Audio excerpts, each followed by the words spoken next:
Ok, deixa eu ver.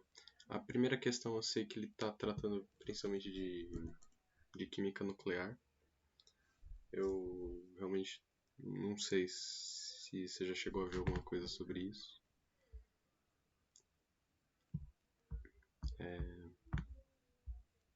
Peraí, enfim.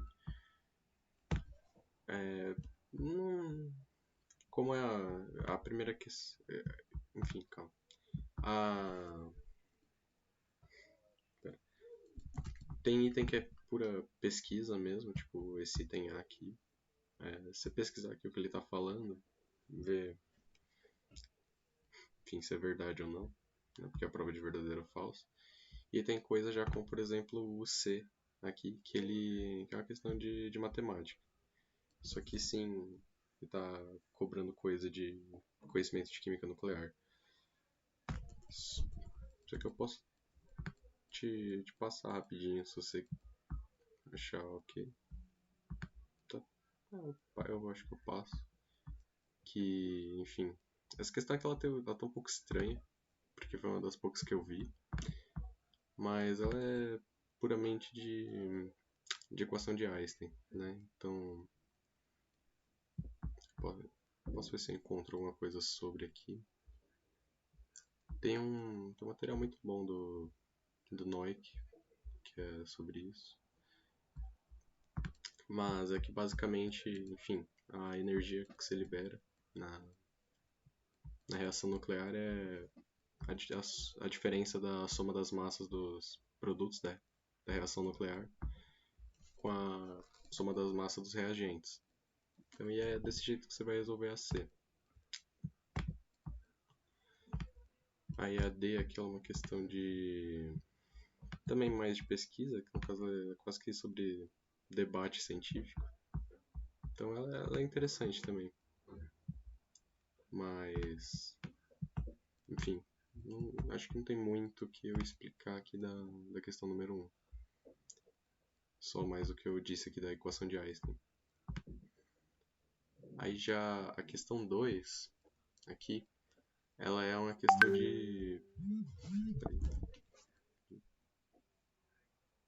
ela é uma questão de bioquímica, né? Bioquímica e inorgânica. Isso aqui já é um negócio bem pesado até pra gente do segundo, que nem eu, porque você começa a ver orgânica no segundo, mas a nível de bioquímica, assim, é realmente um negócio pesado. Antes da aula eu tava lendo sobre como fazer só o item A disso aqui. Posso até te passar depois o que eu encontrei, mas isso aqui é realmente trabalhoso, então eu nem avancei muito. Poderia até explicar alguma coisa aqui sobre, por exemplo, função cetona e função aldeído, que, enfim, mas funções orgânicas é um tópico realmente muito complicado, um negócio já muito maior do que funções inorgânicas, né? Porque funções inorgânicas vai ter, enfim, as quatro clássicas, ácido, base, sal e óxido. Em orgânica, você tem quantas funções você quiser, praticamente, né?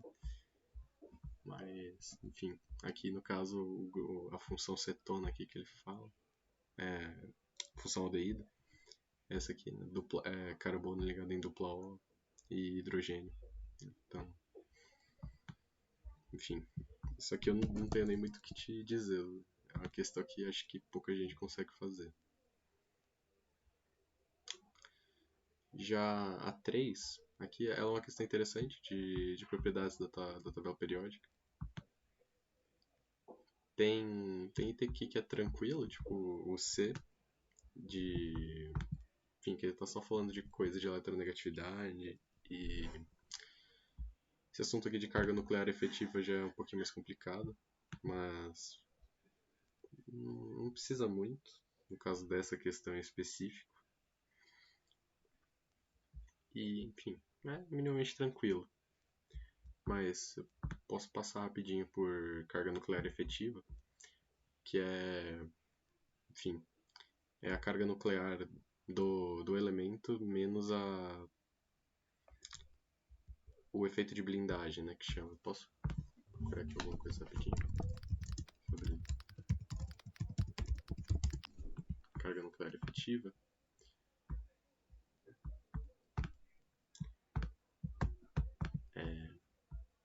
Aqui. A equação é essa aqui, bonitinha. Esse fator S aqui tem uma regrinha prática para encontrar ele, mas é bem trabalhoso. Mas em resumo é que, enfim, você tem a carga nuclear é a atração elétrica do núcleo sobre os prótons, né, da carga positiva do núcleo sobre os elétrons da eletrosfera. Só que você desconta a repulsão dos elétrons com os próprios elétrons, né? Porque, enfim, a repulsão elétrica, já que eles têm mesmo sinal de carga, né? Então isso reduz a carga que a carga que o elétron sente do núcleo. Isso descreve várias propriedades interessantes da tabela periódica, tipo o aumento da carga nuclear efetiva, ele acontece da esquerda para a direita na tabela periódica, então no sentido, enfim, aqui para os ametais. E isso está totalmente relacionado com o fato da diferença de um metal para um ametal. O efeito de blindagem ele é maior nos ametais. E é por isso que eles têm a tendência a ganhar os elétrons e não a perder. Porque enfim, a carga nuclear efetiva é maior. Então, eles têm maior tendência de atrair os elétrons. Aí os outros itens dessa questão aqui, tem o item D, que é interessante também, que ele... Peraí.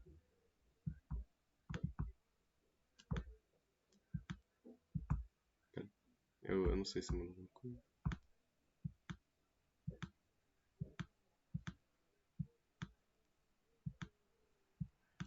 Oh, meu Deus.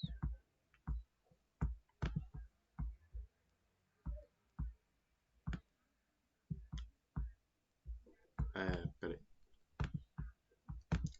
Posso voltar aqui no que eu tô falando. A carga nuclear efetiva, você pensa na carga nuclear, seria o número atômico, né? O número de prótons, o número de cargas positivas que você tem no núcleo do átomo, certo?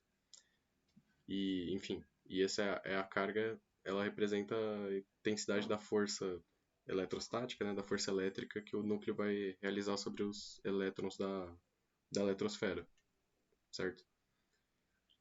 Só que entre um elétron da eletrosfera específico, pode ser, por exemplo, um elétron das últimas camadas, né? Se for das primeiras camadas, não vai ser o caso, mas se for das últimas camadas, você tem outros elétrons da eletrosfera, das camadas inferiores.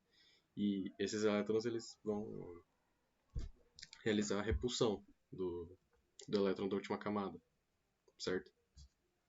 Enfim, por questão de sinal de carga, né? Então,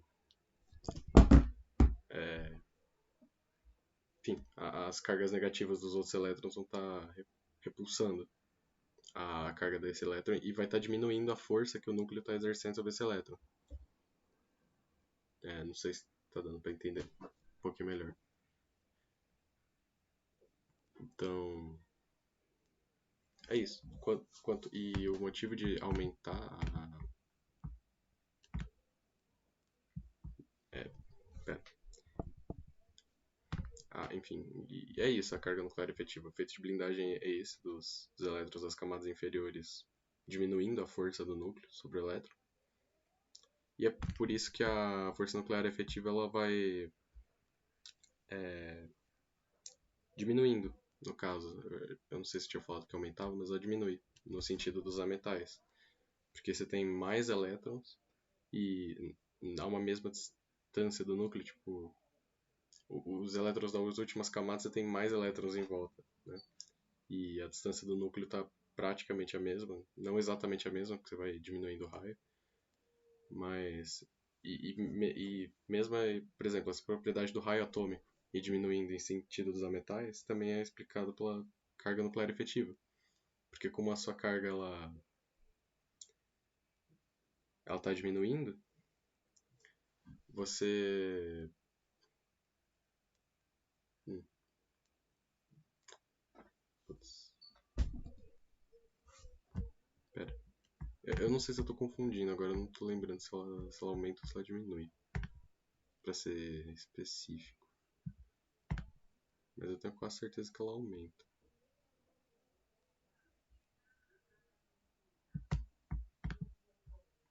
Que é. A carga nuclear efetiva ela vai aumentando no sentido dos gases nobres, né, dos metais.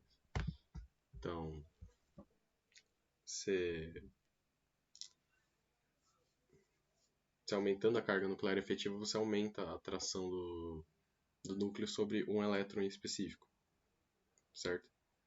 Então, é por isso que os ametais têm uma tendência maior de manter os elétrons com eles. Eles têm uma energia de ionização muito maior. É muito mais difícil você tirar um elétron de um ametal do que de um metal. E isso é explicado, então, tem a ver com esse negócio da carga nuclear efetiva. E também do raio atômico, como eu tinha falado, que a, a atração da eletrosfera pelo núcleo ela é maior.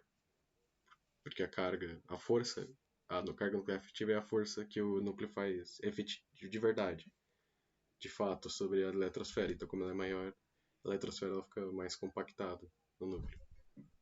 E agora eu lembrei o porquê realmente a carga ela aumenta.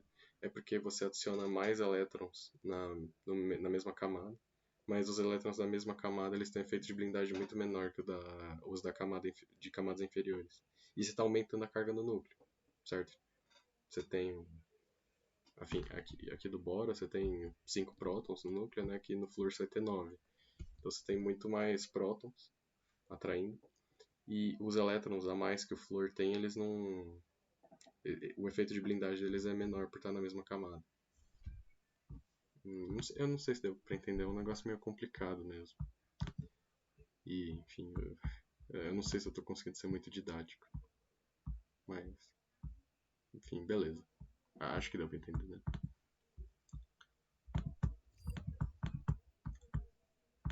Vou continuar aqui.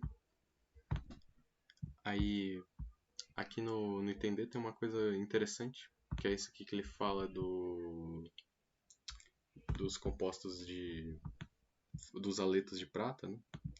Compostos iônicos de halogênio com prata, com cátion de prata. Ele fala que eles vão diminuindo a solubilidade no sentido do flúor pro iodo, né? Então, aumentando o número atômico. Isso passa por umas regrinhas práticas, que eu não lembro o nome agora bonitinho, eu posso procurar pra te falar sobre. É, tudo certo? Sou eu aqui. Eu entrei pelo computador aqui, já acabei de jantar. Ah, beleza. Tranquilo. Eu não sei. Tá dando pra acompanhar? Mais ou menos? Dá. É que eu já dei uma olhadinha em Eletromag aí, deu uma tranquilizada. Uhum. Ah, não, sim, mas eu tô tentando. Eu tava tentando passar um pouco pela parte química, né? O que isso Não, sim, sim. Só que aí deu que pra tem. complementar com a Uhum. partezinha aí. Ah, tranquilo então. É, enfim, aqui do D que eu tava falando, tem um conjunto de regras que eu não vou lembrar perfeitamente o nome agora, mas que é sobre o aumento da covalência de uma ligação. Que, enfim, que então a convalência de uma ligação ela depende dos tamanhos do raio atômico, do cátion e do ânion e das cargas que estão envolvidas. Então, e dá para tentar pensar de um jeito um pouquinho mais prático, que se você tem um cátion com um raio atômico maior, se você tem um cátion maior, é, o elétron, os elétrons mais externos estão mais longe do núcleo. E apesar de, em teoria, você aumentar a carga nuclear efetiva conforme você vai aumentando o número atômico, conforme você vai descendo na tabela periódica, de verdade acaba sendo mais fácil você perder esse elétron, nem tanto pela, pela força eletromagnética do núcleo, mas pela própria distância. fica muito mais fácil você perder se o elétron está mais distante. Então, se você tem um cátion grande, a tendência da ligação ser iônica, dele perder totalmente o elétron é maior. E vale o contrário para o ânion. Se o ânion ele é pequeno, os elétrons eles vão ficar todos mais próximos do núcleo e o núcleo atrai com mais força.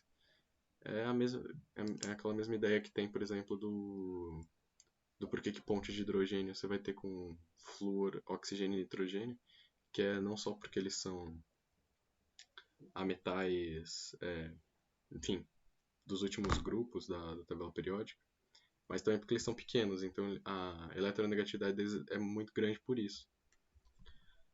Porque, enfim, os elétrons da camada de valência vão ficar muito perto do núcleo, então aumenta a tendência da ligação ser iônica. E o último era a carga, porque se você tem muitas cargas, a tendência é você diminuir a, a, a ionicidade da ligação, exatamente por, enfim, começa a ficar muito instável, você começar a perder muita carga. Tipo, tem um exemplo famoso que é o do cloreto de alumínio, que ele geralmente você vai pensar que ele é um composto iônico, mas ele é um composto covalente. Ele é um composto covalente muito polar, mas ele é um composto covalente. Então é uma coisa interessante. E vai perpassar por isso aqui, o item D. Os outros eu não lembro exatamente agora, mas tem a ver com a quantidade de ligações que o átomo tá fazendo, o átomo que ele está mencionando aqui, o X. Eu vou passar uma olhadinha rapidinho. E tem a ver com a covalência e com ou ionicidade, que não tinha te falado. Então, enfim, sobre propriedades periódicas mesmo. Então, série dos metais, semimetais, ametais. E a tendência de formar ligação covalente ou iônica.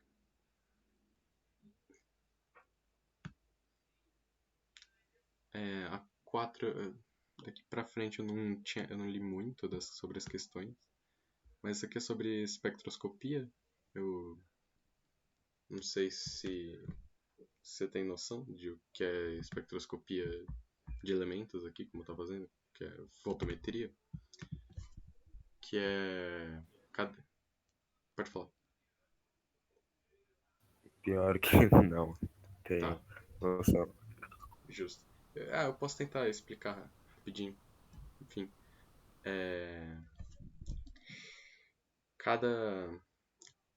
Enfim, cada elemento que você vai ter, ele tem um espectro próprio, que é como se fosse um RG, uma identidade de cada elemento.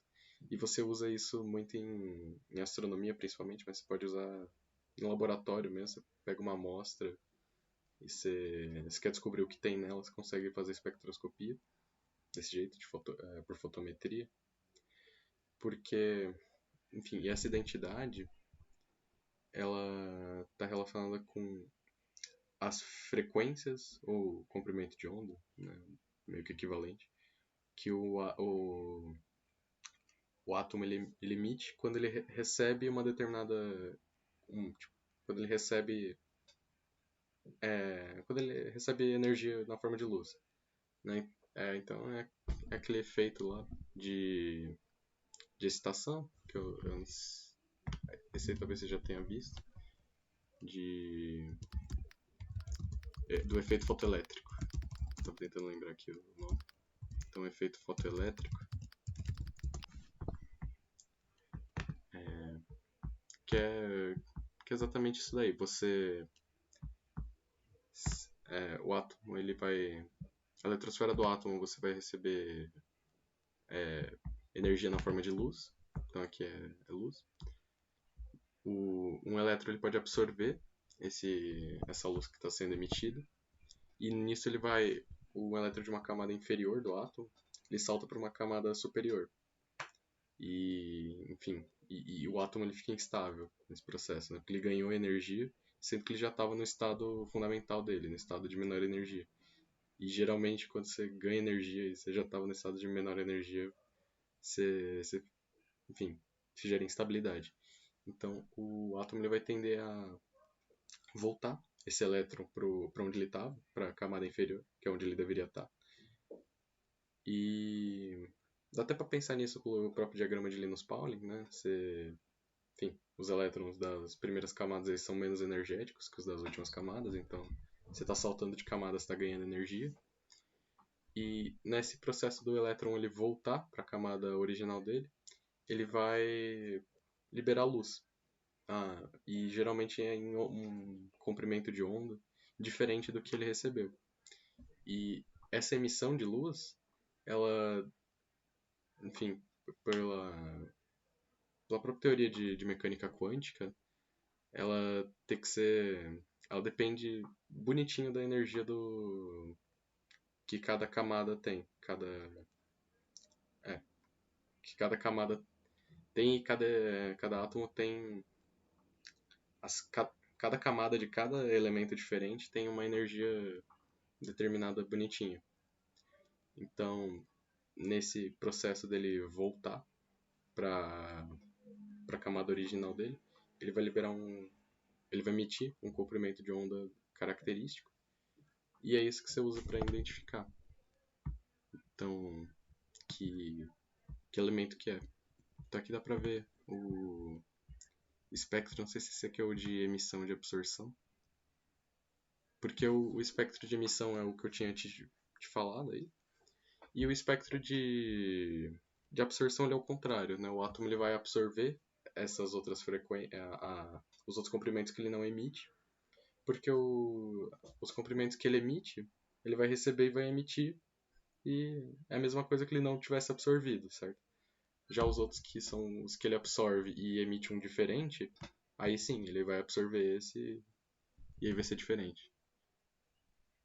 Eu realmente não sei se ficou muito confuso, mas mais ou menos essa ideia.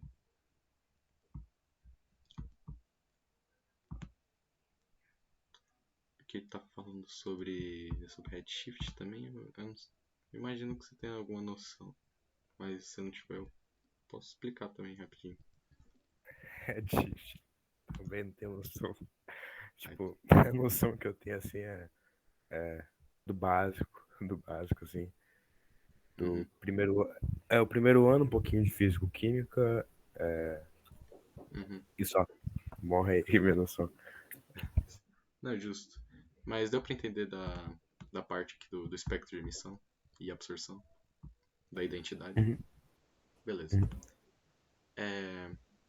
Redshift é aquele negócio enfim, de extensão de efeito Doppler para luz, né? E o efeito Doppler é aquele efeito famoso da ambulância, que quando ela quando tá aproximando a sirene da ambulância, ela vai ficando mais aguda, porque porque,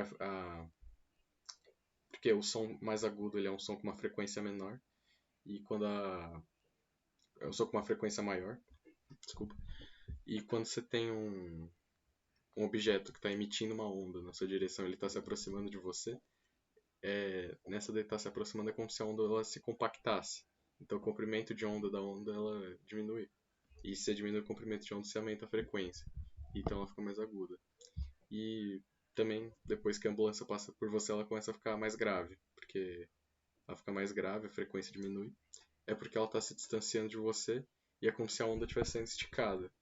Então, o comprimento de onda ele aumenta, a frequência vai diminuir e o som fica mais grave.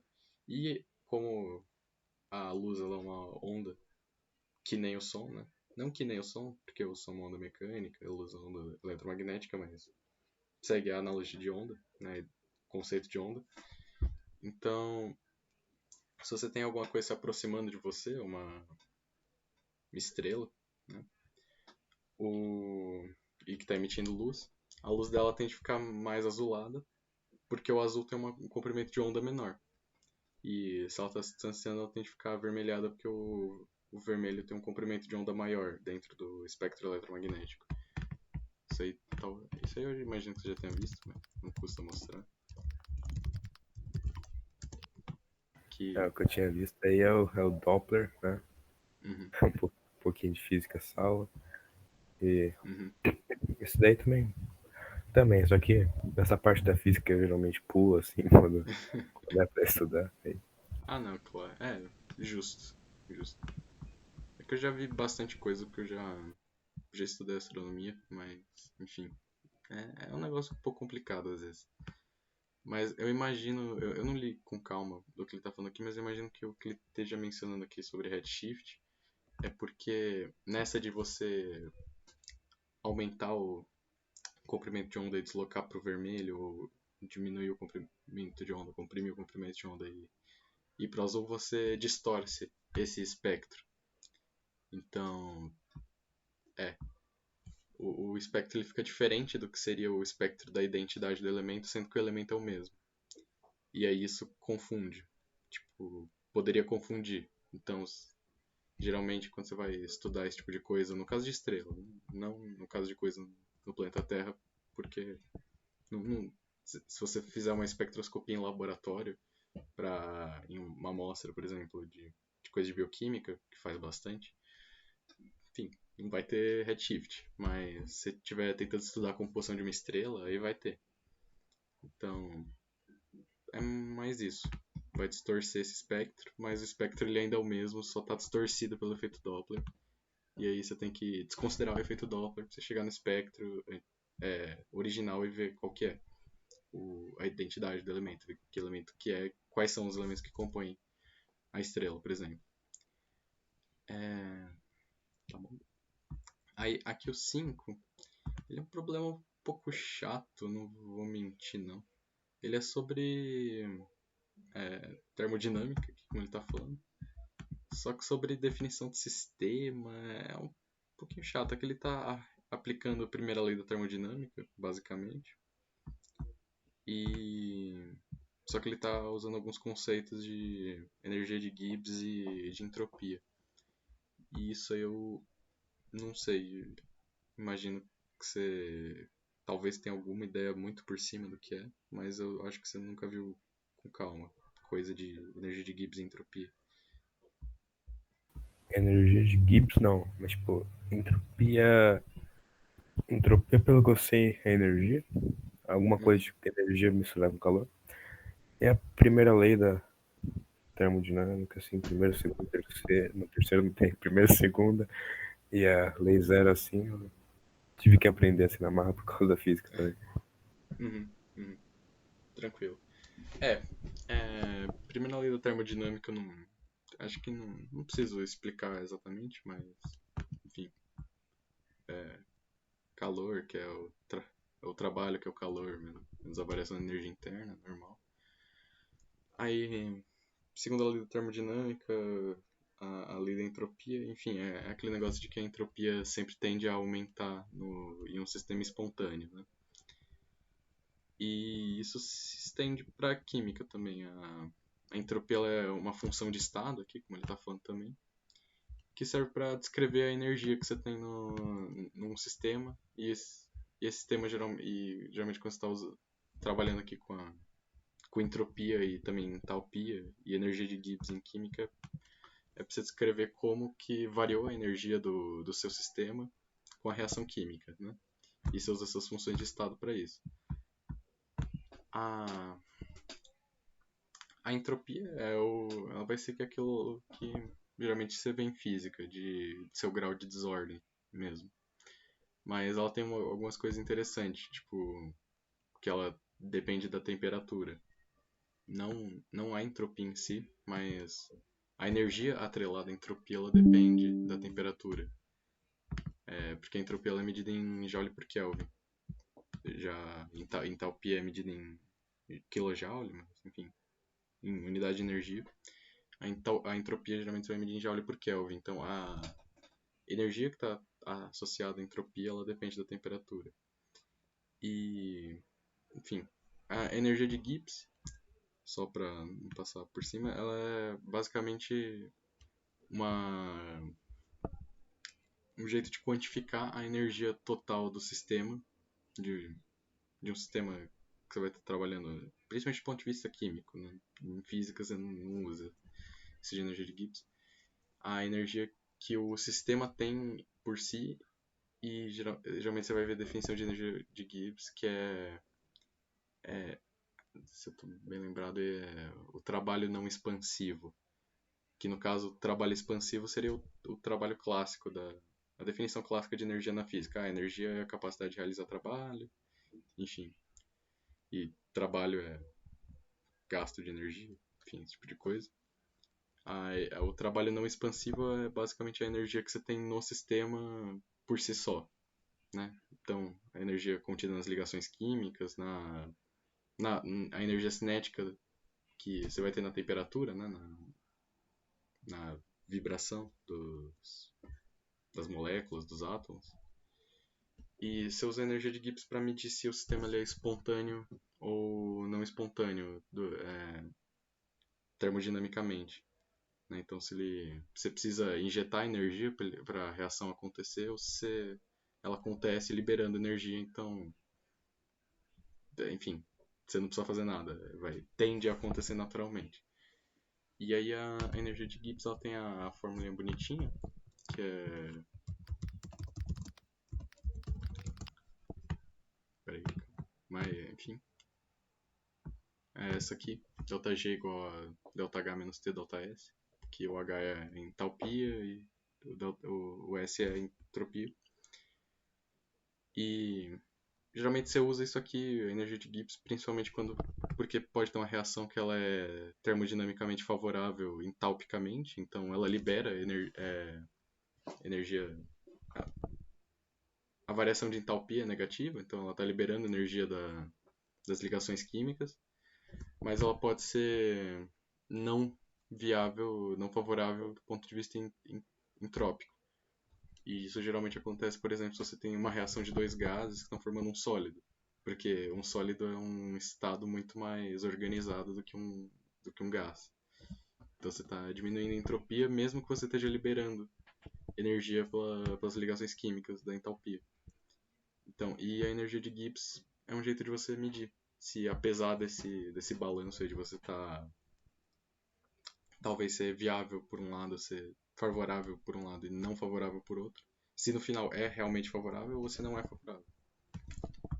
Hum, Deu pra entender? Um pouquinho? Aham, Tranquilo? tranquilo. Beleza. É, esses seis aqui é uma questão que eu acho interessante, essa aqui foi uma das que eu fiz primeiro.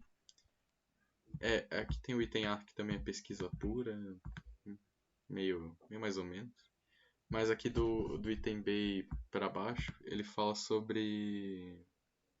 O item D é sobre pesquisa também, e o item B é sobre balanceamento e sobre reação exotérmica e sobre ser favorável termodinamicamente ou não, que nem eu estava falando ali, e condição para ser um explosivo. Uma reação, porque nem toda reação exotérmica ela é explosiva, mas toda explosão é exotérmica. Então, tem as condições para uma exotérmica ser explosiva ou não. Trata daquilo ali, o C. E o B aqui é sobre o ataque do ouro por água régia, né?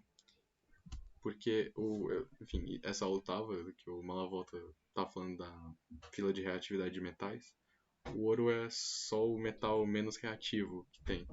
Então, formar esse cátion aqui de AU3+, é, é super difícil, é bem não espontâneo você oxidar o ouro, né? E aí e a água régia ela é um jeito que aqui que nem tá falando dos alquimistas, eles encontraram de oxidar o ouro, né? E aí que ele tá explicando bonitinho, dá pra você encontrar na internet como a água régia funciona, que, enfim, que no caso você não consegue fazer com um ácido só, né? A água régia é uma mistura de ácido nítrico e ácido clorídrico, porque, enfim, exatamente pela nobreza do ouro, né? O, o ouro ele é tão estável, né? Ele é tão nobre, é tão difícil você pegar elétrons do ouro que ele é mais eletronegativo que muitos metais. Então, por mais estranho que seja, porque ele é um metal. Mas isso daí tá pela não reatividade dele. E aqui tá explicando bonitinho como funciona. Aí tem na própria Wikipédia sobre água régia explicando como funciona bonitinho. Mas que enfim, que você forma em vez de você formar o ouro 3 que é muito instável, ele rapidamente vai reduzir, ele vai roubar elétron da água, né, e vai voltar a ser ouro metálico. Você tem aqui a formação de um complexo, e enfim, complexo já é um negócio um pouquinho mais chato de explicar, tem a ver com ácido de base de Lewis. Isso aí eu acho que o Mal Volta de jeito nenhum deve ter passado por conceitos de, tipo, variações da definição de ácido de base, né? Variações do conceito. É, isso daí. Senão ele passou o conceito assim, mas a variação do conceito não lembro. É que tem o conceito base de. O conceito padrão de Arrhenius de ácido de base, de liberar H e de liberar o H-. Mas tem as definições de Bronsted-Lowry e de Lewis também. É, e aí eu acho que isso ele não passou. Certo. Enfim, isso envolve sim essa questão aqui da formação de complexo, mas em resumo é que ele está formando um íon bem mais estável. Esse AlCl4- do que o Al3+, ele estaria formando. Mas isso aqui dá pra achar com pesquisa também. Só tô comentando porque tem bastante coisa complicada, tipo isso aqui de complexo de coordenação. Aí, deixa eu ver. O 7 é uma questão interessante também. Ele está falando sobre propriedades sobre diamagnetismo e paramagnetismo, que é aquele negócio que tudo em certa escala é um ímã, né? Porque, enfim, tudo tem elétrons, tudo tem carga e movimento, então tudo tem atuação de força magnética. Mas nem tudo atua como ímã. E, enfim, dá pra ir atrás disso. Eu poderia até mencionar, tipo, comentar um pouco sobre isso, mas isso aí já é mais física. Eu não tenho muita propriedade pra falar disso, sendo bem sincero, porque magnetismo é um negócio complicado. Mas isso aqui dá pra matar com pesquisa, essa questão aqui. Tranquilo? Tranquilo. É, as que tem física, não que tem física, assim, né? Mas as que tem um pouquinho de teoria de física aplicada até me dou melhor, assim, né? Uhum. Não, Eu justo. já. Hum, fa- Ah, relógio. Não é nada exatamente complicado pelo que eu tinha visto, é só. Porque não tem muito o que eu explicar, eu acho. É, algumas coisas sim, é só pesquisa, Uhum. Sim. né? Aí eu tava pensando ainda, assim, tipo, porque, tipo, o TVQ, o Uhum. TVQ é o TVQ, né? Passar da primeira fase, eu até entendo a possibilidade que eu tenho de passar da primeira fase. Uhum. Só que pelo que o Henrique falou, assim, a segunda fase já é mais difícil. Uhum. Aí tem terceira? Tem a terceira fase. É que a terceira fase, como ela é presencial, ela não é, tipo, não é com pesquisa e nem tem um tempão pra fazer uma prova estilo OBQ. Claro que é um nível um pouco acima, porque a OBQ ela não é. A OBQ, incrivelmente, ela não é uma prova tão difícil. Claro que ela não é fácil, mas não é tão difícil assim. Já a terceira fase do TVQ ela já é um pouquinho mais puxadinha, mas nem tanto quanto a segunda ou mesmo quanto a primeira fase. Porque, enfim, você não tem como pesquisar e você tem que fazer rápido. Então, rápido. Então eles não conseguem complicar tanto assim. Mas especificamente a segunda fase já é um negócio complicado, de verdade.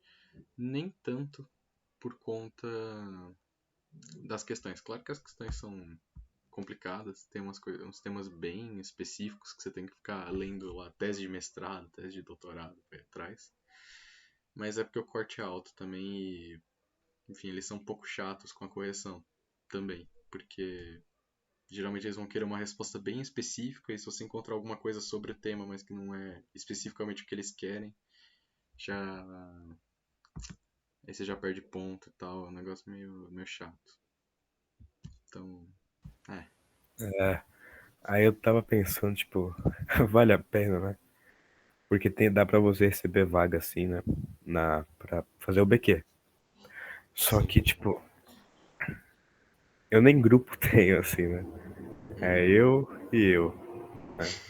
Certo. Ainda mais fazer uma prova dessas. Eu tava pensando, tipo, se eu foco em. Eu sei lá, não sei. É que tem a redação, tem a Uhum. FUVEST e a regional, né? Isso. Isso. É que, Só que eu não sei como é que se inscreve pra regional, né? a regional ela é de Ribeirão Preto, então eu acho Ah, que. é de Ribeirão Preto. Eu não sei, mas eu imagino que não seja o teu caso. Então. Não É, tem uma de São Paulo, assim, não? Ó. não. Olha, o que eu sei é que ano passado e. Ano retrasado, eu não tenho certeza, mas ano passado com certeza teve a seletiva, né? Que foi como eu e o Malavolta a gente passou para o QSP desse ano. A gente sabe que a seletiva, aquela da UBQ mesmo, não vai ter para São Paulo, mas o nosso professor de química falou pra gente que tava tendo conversa dentro do pessoal que organiza a UQSP para ter uma seletiva em São Paulo só. Então, tipo, uma prova estilo segunda fase da UQSP, só que como primeira fase. Então, só que a gente não sabe se vai ter. Ah, tá. Ah, então eu vou dar uma olhadinha. Vou Uhum, tentar ou entrar pela FUVEST ou uhum, pela. A FUVEST é difícil por causa da orgânica, né? Tem essa. Ou vou ver se é seletiva aí. Ou uhum, redação. uhum. É, a FUVEST, o ponto é que não é só química, porque, sendo honesto, a segunda fase cai orgânica, sim, mas a segunda fase ela não é tão complicada de verdade. Tipo, claro que não tá longe de ser básico, né? É a FUVEST, mas, por exemplo, vai cair uma questão de orgânica das três de química que vai cair e tem física, tem matemática também. Ou biologia, depende do que você tiver Você precisa ter uma escolhendo. boa nota geral? Precisa, porque é o ranking geral que vai estar contando, não é nota de química. Ah, tá. Então eu posso zerar química, mas desde que eu tenha gabaritado todas as outras, eu tô dentro. Uhum. É meio que por aí. Ah, tá. Legal. Enfim, eu não. Enfim, é. Mas teve que é realmente um negócio meio complicado. Que eu quero fazer por realmente gostar muito de química e por ser um negócio já para aprofundar para as próximas fases da própria UBQ, talvez. Porque, de seletiva, porque o TVQ é uma coisa puxada, de verdade. É, eu não sei, eu queria tentar pelo menos dizer que eu comentei metade da prova aqui, mas é que agora tem muita questão que eu realmente não olhei sobre para poder estar te falando. Mas isso aqui eu já tô vendo que é orgânica, né? Toxicologia, orgânica e bioquímica, então é a mesma coisa. Ninguém consegue fazer isso aqui direito, mas o que for pesquisa dá pra tentar fazer, mas o que for reação orgânica é um trabalho. Nossa. Essa aqui 9 pelo que eu tô vendo, é estequiometria. Eu não sei, você tá tranquilo com estequiometria no geral assim? Pô, tipo, pô, os exercícios de vestibular, tranquilo, assim, né? Uhum, Sobe o nível, assim, tá uma Olimpíada e tal, mas de vestibular, tranquilo. certo. Eu não sei direito como tá essa questão aqui, mas beleza, beleza. E aqui tem essa 10 aqui. Eu também, aparentemente, pelo que eu tô vendo, é bioquímica e orgânica, então. Mais bioquímica. Mas aqui tem uma curva, provavelmente alguma coisa de interpolação, alguma coisa assim, mas deve ser análise de gráfico. Então também deve ser alguma coisa minimamente razoável. Quer dizer, no nível do TVQ, claro. Mas. Então. Razoável, mas teve que. É, enfim. Tá, então acho que eu consegui comentar metade da prova assim aqui por cima.